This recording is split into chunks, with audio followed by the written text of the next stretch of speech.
سڵاوتان لێبێت و یەخولەکتان پێشکەش دەکەم. وەزیری دارایی ڕای دەگەێنێ 30 ڕۆژ جارێ موچە دابش دەکەن و پرۆژە یاسای بودجە ئامادە دەکەن. ئاوات شێخ جەناب وەزیری دارایی حکومەتی هەرێم لەگەڵ لیژنەی دارایی لە پەرلەمانی کوردستان کۆبووە. لە کۆبوونەوەکەدا ڕایگەاندووە هەموو 30 ڕۆژ جارێ موچە دابش دەکەن. سەبارەت بە کۆبوونەوەکە سەرۆکی لیژنەی دارایی لە پەرلەمانی کوردستان ڕایگەیاند لە کۆبوونەوەکەدا بەڵێنی ئەوە دراوە کە موچە لە کاتی خۆیدا دابش بکرێ بەپێی داهاتی حکومەتی هەرێمی کوردستان.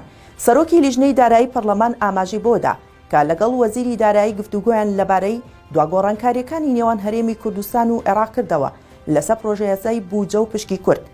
لەبارەی پرۆژە یاسای بودجە وەزیری دارایی بە میدیاکانی ڕاگەیاند پرۆژەکە لەلایەن وەزارەتی داراییەوە تەواو دەکرێت و دەچێت ئەنجومەنی وەزیران تا کۆتایی مانگ دواتر ڕەوانەی پەرلەمان دەکرێت. هەر شاد بن.